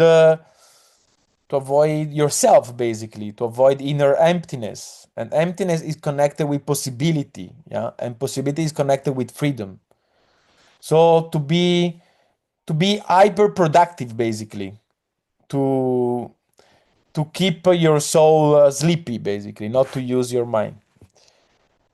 And okay, there is technology dependence, like letting the algorithm to decide instead of you. And now there is the problem I see with teenagers and students with AI, and I find out that many students in my class they use AI in order to make decision. So basically, they don't know what to do, but even important decision of their life, for example, boyfriend, girlfriend. So they ask AI what they should do. So basically, they they become dependent on AI for taking existential decision. Very important, yeah. It's another way to escape freedom. And then, okay, nostalgia, when you live in the past in order to avoid the present. Now I go very quick. I don't deepening, otherwise I'm running out of time. To be self-indulgence, when you forgive yourself too easily, let's say. So in a way, you avoid to take responsibility. Yeah, you avoid to change, for example. And pain can be a way to I know it sounds strange, but pain can be used to avoid freedom. Yeah. So instead of using your pain to understand, to learn something, to act differently, you admire you start to admire your pain. You start to collapse in your pain. Yeah. So pain can be used of a self-deception, an excuse not to do anything or to change. And then there is laziness, like I was saying to Margareta before. Yeah. I use laziness since Margareta told me what is it laziness. Here I use the idea of laziness in a very soft way, which is connected with the idea to refusing acting. You refuse to act. You could do something, but you prefer not to do something. Yeah. So it's not depression. Depression is stronger than laziness. Yeah. When you are depressive, you would like to do something, but you cannot. Here is the opposite. You could do something, but you decide not to do. Yeah. So laziness can become an excuse not to act. Yeah. I prefer not to do it. Yeah. It can be an excuse to say, I'm afraid to fail. I'm afraid to make mistakes. I'm afraid of making something and be wrong, for example. And then I give you other three. One is consumerism, when you basically you relate with the word just as if you were a buyer. Yeah, you just buy. And another one is reading or seeing TV series. Yeah, watching TV series. Reading, I know it's strange. Now we have a problem in the school that students usually don't read almost anything. Yeah, but reading can be used to escape. Yeah, there are some people reading all the time, but they don't really think. They sometimes is you know is more productive for thinking to read an aphorism or a one page and then to make some exercise on it, like we do in philosophical practice, instead of reading like many books but without thinking. And the same is with TV series. Yeah, when you know that there is an addiction now about some people that they cannot stop watching TV series. And I was reading an article that says that TV series became nowadays what romance was 2 centuries ago. Yeah, I don't know if you know that many like works like Dostoevsky and others was published on a newspaper, so one chapter per month or one chapter per week, and readers were waiting for the next chapter, next chapter. Yeah, now we do the same with TV series. Yeah, we want to watch the next episode, the next episode. The problem is that when you watch, you're even more passive than when you read. Yeah, when you read, you are more active because you have to transform the words in an image. Imagine you use your imagination, the capacity to transform in image what you are reading. In TV series, we are even more passive because we are seeing already images. We don't need to use imagination. Other people use the imagination in order to propose some images. Yeah. So this is another way. And the last one I propose to you now today. No, that's is ignorance. Ignorance, which is the opposite of knowledge. When you want to know everything, can be a form of escape, but also ignorance. So when you don't want to know, in a way, when you don't want to know, you decide to become slave. Yeah, because you without information, in a way you let yourself live the life without really making decision. Yeah, so avoiding knowledge or information can be a way to avoiding responsibility, because if you know something important, and then you have to decide. But if you don't know, You live like if you don't have any responsibility about that. So it's like when you don't want to see what is happening in some place in the world because there is war. Because if you watch it, you feel more responsible because you're not doing anything. But a lot of people prefer to not to know. Yeah, they fake not to know in order to reduce the responsibility and the anxiety and the anguish connected to that. Yeah. So this is the main ones. I have more, but I stop it here. Do you have I don't know, there is something that is more interesting for you among these I just told you?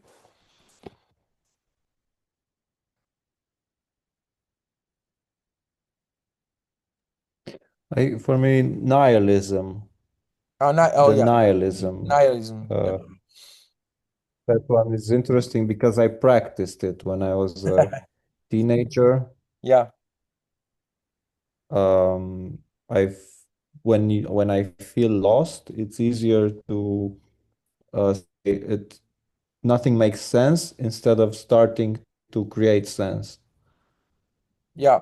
So And you know, it's interesting because Nietzsche speaks about nihilism and he speaks about two forms of nihilism. starting to create sense would mean Sorry, it was a misconnection. I didn't hear the. Go on, Alex. sorry, I had some internet lag. I didn't Yeah. understand. Now, did you finish? Yeah. I was proposing to you the idea by Nietzsche that there are two forms of nihilism. One is passive and one is active. The passive is what I'm talking here, is when basically since God is dead and there is no absolute value, you don't live your life, you don't act anymore, you're passive, yeah?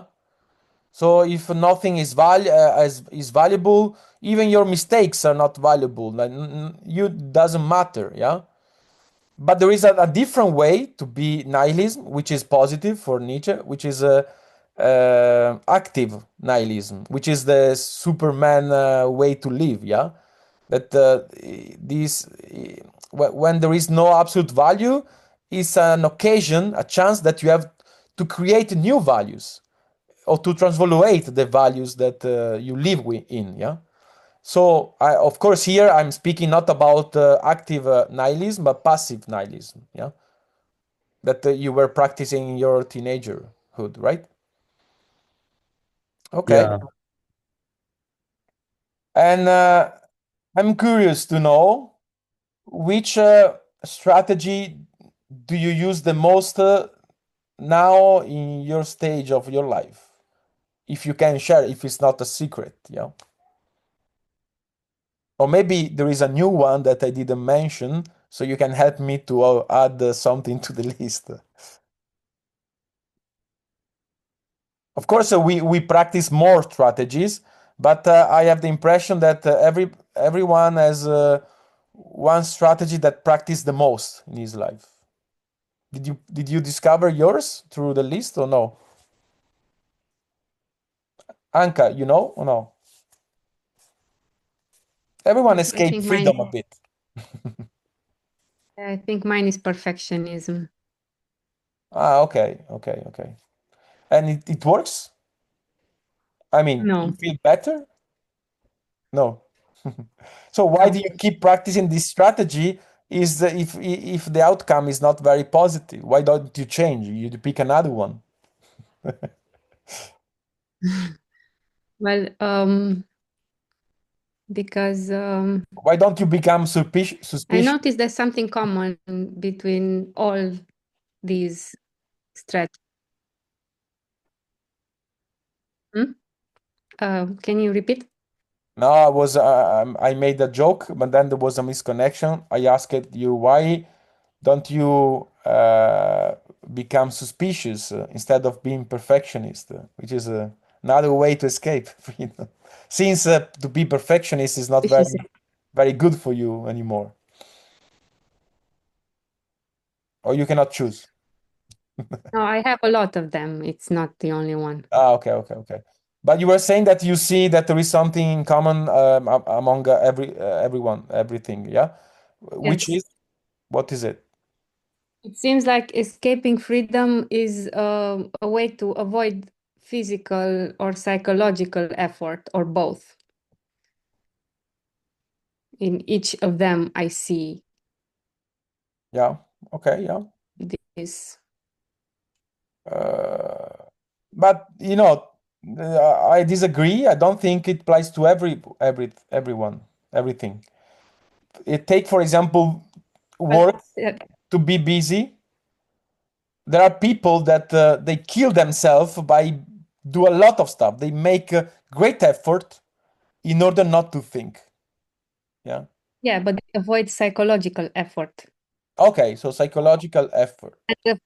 For them, doing stuff is easy, while thinking would be something hard, or dealing with their emotions, or Okay. accepting that they're not perfect, or Okay, yeah, I agree. So it's a bit the idea that they yeah. tend to avoid challenge connected to the freedom, because freedom is a constant challenge. Yeah, the effort that it's hard for them, Yeah, yeah. because it's easy to just do stuff because this is how, I don't know, you have something. Okay, Then so you will do that to escape other effort that would be hard for you. but does perfectionism help you to make less effort, psychological effort? Yes. Yeah, how it works? So physical. Well, if you, for example, you don't do something until it's perfect. For example, I don't hold a workshop until I know it's perfect, so I never do it So because this is not possible. So I keep avoiding. basically you use perfectionism to turn in impotence condition, to make yourself impotent because you Yes. don't do. Yes, Okay. you cannot do if it's not perfect, so you don't do at all. So So you you just use the perfectionist as an excuse not to act, not to do, not to experiment. Are you not Yeah. tired to use it? This, to be impotent? Yeah. Yeah. Okay. Okay, makes sense. Margareta, can you reveal your own mechanism of escape freedom? Or it's too personal? We don't hear you. We don't hear you, Margareta. Wait. Margareta, you have to turn on your microphone. I will do it. Okay, I did it. Ah, I okay. didn't realize, yeah. So maybe it is a mechanism, I don't know. I want to ask you, seeking adrenaline, like skydiving, could be this such a mechanism? Yeah, I would say that is a bit inside the addictions because adrenaline can there an addiction to adrenaline. It's a problem with people. I come from swimming. I was a professional swimmer, and when I stopped swimming, I remember I miss so much the adrenaline and that I had in swimming. Yeah, in making effort. You mean Stuff. diving? You mean deep diving or something, or just swimming? No. I mean swimming, but I can. Okay, diving is different. You're right.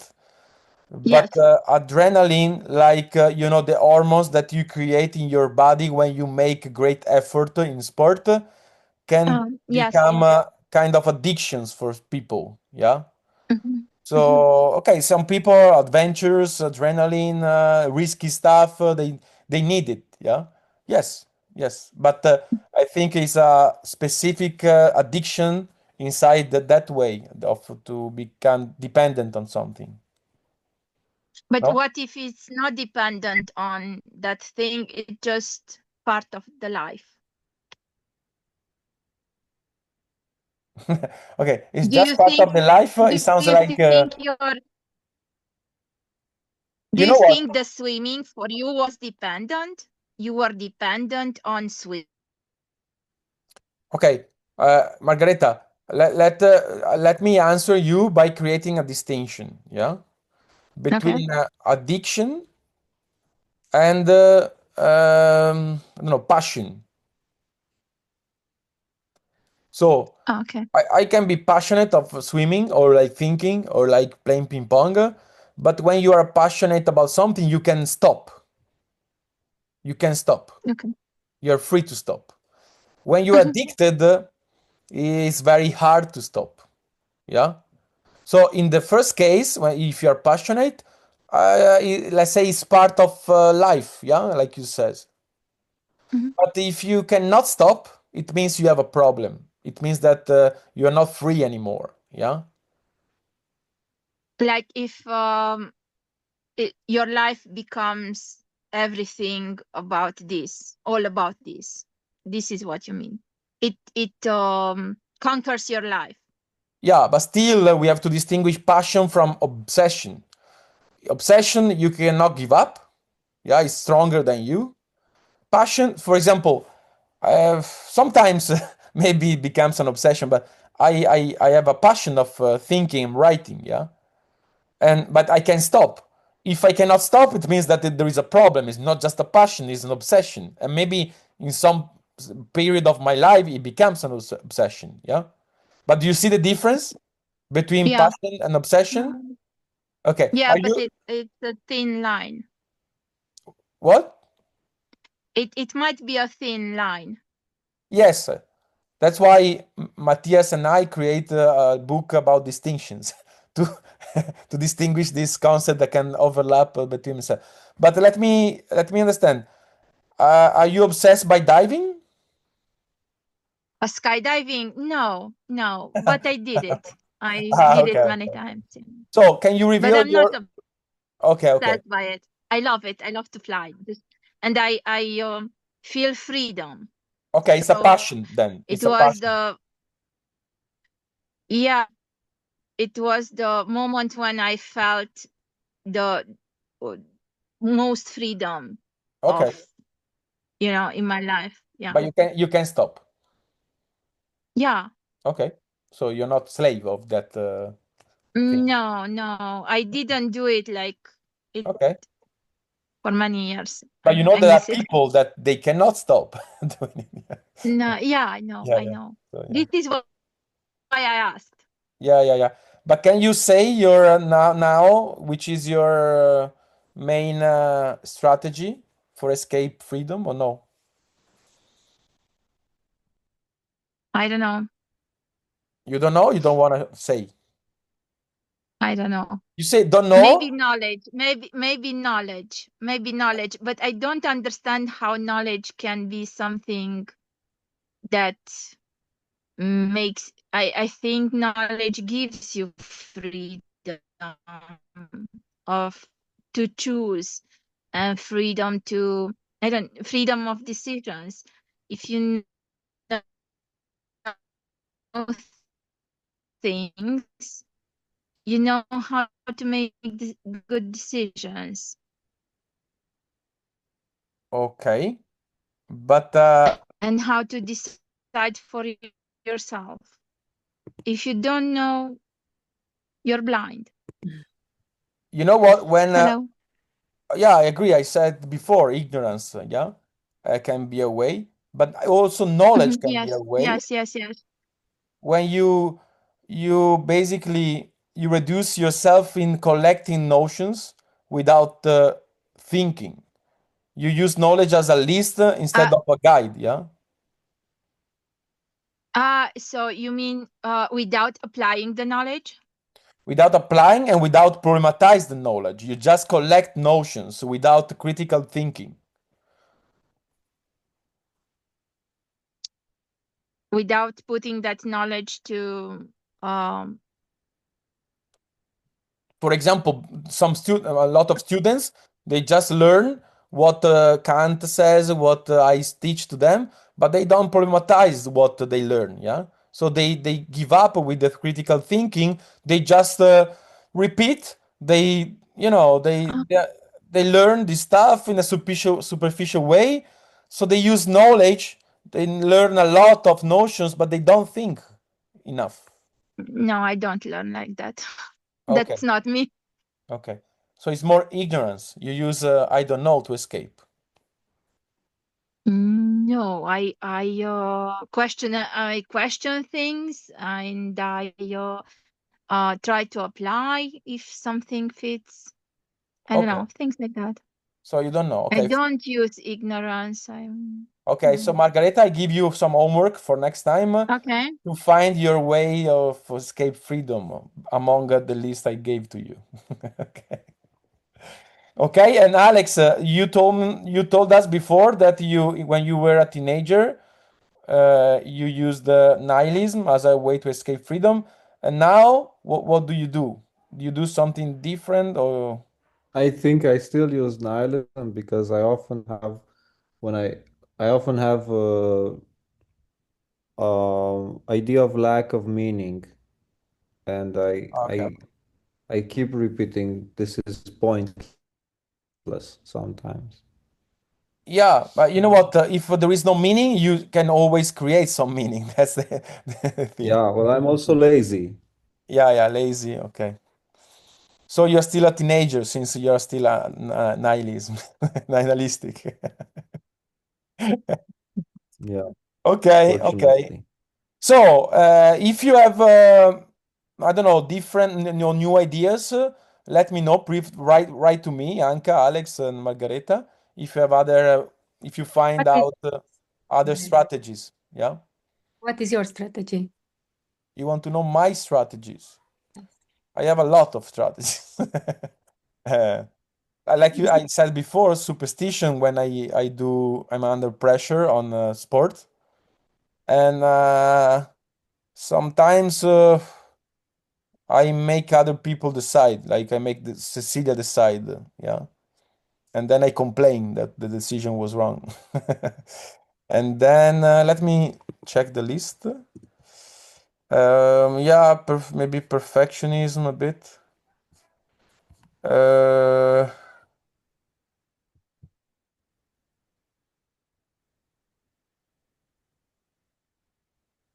mm, I had some period that I was a bit addicted to TV series, but not anymore. And oh, maybe sometimes goal. I have rigid goal, and since I'm competitive, and since I didn't reach that goal, I don't I don't update my goal list. Yeah, I remain that. So sometimes I found myself still fighting for some goals that are not very, I don't know, linked to my life in that moment. So in a way, I'm fighting for some goals that are more connected to the past than with the present. Yeah. So I have rigid goals sometimes. So, but yeah, these ones I would say. So more than one. You you feel better that I have more strategies, Anka? No? No? You have No, just one. I have more. Yeah. I feel uh, more I freedom. think I have more You also. have more. Yeah. Okay, Alex. I use all. Oh, everything. You're an expert of escaping. You're a professional escaper, Anka. Alex. I, yeah, I have an addition to the idea of knowledge, escaping freedom through knowledge. Yeah. Often when we accumulate knowledge, we want to be correct or uh, erudite, but there's a lack of the subject in the knowledge, meaning of ourselves. So uh, I I am surprised at how much people can be very knowledgeable, but very much absent from that knowledge themselves as being, as person, which means they don't process it and fear to make interpretative judgments. Yeah, you're right. In a way, if you think Alexa is a way to escape subjectivity, which is connected to knowledge, yeah, because Yeah, every time we learn or we interpret, there is a part of subjectivity, and of course, subjectivity can put ourselves in the condition to make mistakes. So when you want to know everything, it means that you want to escape the subjectivity connected to the learning and knowing process. Yeah.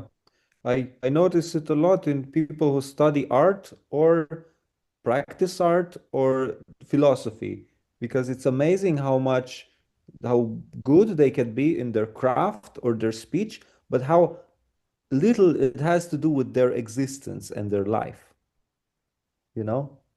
It's amazing and it's hypocritical, I think, that often we choose philosophy or art to discover ourselves, but then it becomes a thing as identity, which then is a constructed identity which has nothing to do with us personally, because we escape from our subjectivity. Yes, yes. I notice also in myself, and especially in the first, yeah, the last idea. Then, in teaching, there are a lot of teachers that they fear thinking. They fear to think in front of the class with the students. So what they do, yeah, if they care, they prepare as much as they can, because they want to have all the possible answer to the possible question to the students, yeah. So they overload, they do a lot of stuff just because they cannot think in the process. They are afraid not to say I don't know, yeah. And since they are afraid to say I don't know, they try to know everything in advance. But in the first 4 or 5 years, I remember I was afraid to say I don't know. Yeah, it was very anxious. Yeah, but now that I feel more prepared, I say often I don't know, and I don't have any fear to think inside with them basically. And so in a way, it's the same, Alex. Teachers often use knowledge in order to escape the freedom of thinking in the process. They want to prepare all the notion before, because they are afraid not to find the notion when they need. Yeah,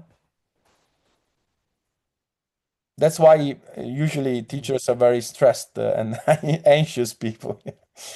Yeah. Okay. So thank you for the insights, and I think on Sunday you will have Matthias. Yeah, and then I see you. I Yeah, think in we have a workshop with my workshop with Matthias. Yes, about the myth he chose in Plato. Yeah. So I see you, I think, in 2 weeks. Yes, thank you very much, Andrea. Thank you. See you next time. You. Bye. Thank you. Bye. Margareta, wait a minute, wait. Yes. Margareta, vrei Yes. să mai participi? Lasă-mi e-mail-ul tău dacă vrei să Da, mai sunt te-ți pe trimit. grupul. Da, poți să lași și e-mail-ul. SZEGO, să scriu Da? sau cum? Nu, scriu eu, îți dictează. Deci e numele de familie, liniuță jos, margareta@yahoo.com. Bun, îți trimit. Și tu ești pe SZEGO, grupul liniuță jos. Comunitatea sau Focus? Da. Grupul de Bine. WhatsApp. Mai anunț acolo când mai avem. Mai este și alt grup sau? Da, avem și noi un grup Focus, se cheamă, unde facem activități la bastion, adică ateliere în persoană. Dacă vrei, te pun și acolo. Poți să mă pui când ajung în Timișoara.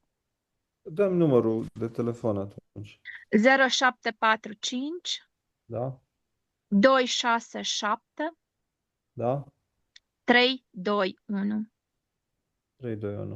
Bun. Bine, rămânem în Mulțumesc! contact. Și eu. Grazie Bye, mille, An- Andrea! Bye. Grazie mille. Ciao Margareta. Ciao Alex. Ciao. Ciao!